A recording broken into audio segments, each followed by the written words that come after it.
wa tarkul khuruji inda ta'addihim wa jawrihim, dan tidak boleh khuruj, yakni keluar dari ketaatan terhadap ulil amri atau memberontak, ya, menggunakan senjata. Inda ta'addihim wa jawrihim, ketika mereka melakukan tindakan yang melampaui batas, wa jawrihim, dan mereka melakukan kezaliman kepada rakyatnya. Ini tidak boleh.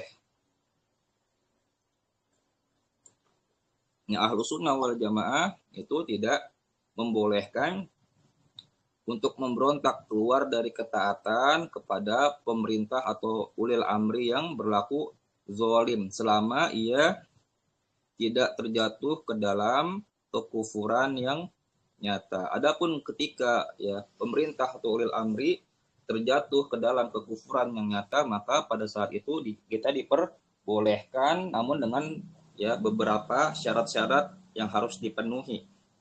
Sebagaimana hadis Nabi Shallallahu Alaihi Wasallam, illa antarawna kufran bawahan indakum minallahi fihi burhanun, kecuali kalian melihat, ya, menemukan kekufuran yang jelas indakum di sisi kalian, minallahi fihi burhan, dan kalian memiliki ya bukti terhadapnya. Namun dengan ya beberapa persyaratan kita boleh keluar memberontak kepada penguasa. Yang pertama tadi, ketika mereka, para pemimpin tersebut, penguasa tersebut terjatuh ke dalam kekufuran yang nyata. Misalkan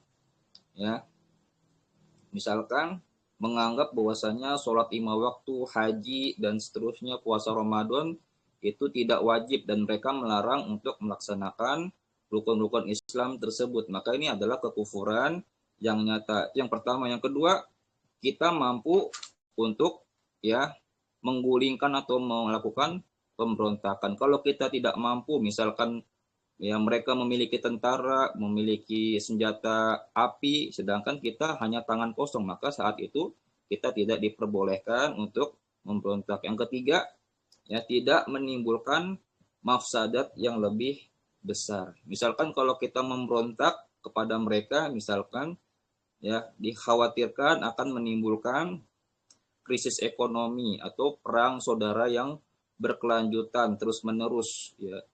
Tiap hari ada pembunuhan, maka saat itu tidak boleh untuk melakukan pemberontakan atau penggulingan kekuasaan. Wallahu taala a'lam. Adapun kalau hanya sebatas fasik, ya, hanya sebatas zalim, yang melakukan dosa besar, misalkan mengambil harta rakyat tanpa alasan yang benar, ya, melakukan kezoliman, pembunuhan misalkan, maka ini tidak boleh kita memberontak hanya karena hal-hal tersebut, ya.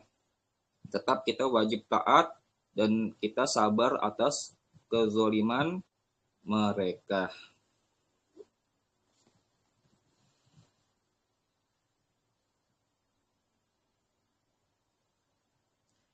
Ya, sebagaimana hadis Nabi Shallallahu Alaihi Wasallam, isma wa'ati fi usrika wa yusrika wa mansyatika wa makrohika wa asaratin alaika wa in akalu malaka wa dorobu zohraka. Ya, Nabi Muhammad Shallallahu Alaihi Wasallam bersabda, isma wa'ati, dengarkanlah dan taatilah, fi usrika wa yusrika, ketika engkau berada di masa sulit ataupun masa senang, wa mansyatika wa makrohika, ketika kamu merasa bersemangat atau kamu merasa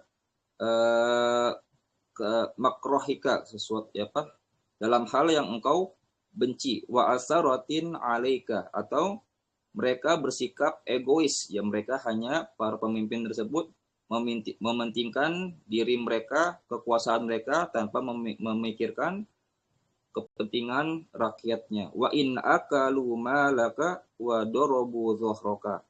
Ya, dengar dan taatlah meskipun mereka ya memakan atau mengambil hartamu dan memukul punggungmu. Nah, ini menunjukkan bahwasanya kita tetap diperintah oleh Rasulullah Shallallahu Alaihi Wasallam untuk mendengar dan taat kepada penguasa, meskipun mereka berlaku zalim kepada mereka, ya, karena memberontak kepada mereka ya dikhawatirkan akan menyebabkan ya pertumpahan darah, ya krisis ekonomi, ya kemudian ketidakamanan, ya menciptakan kondisi yang huru hara, maka ini merupakan mafsadat yang besar. Maka kita tetap diperintah untuk mendengar dan taat demi untuk menghindari terjadinya ya mafsadat yang lebih besar.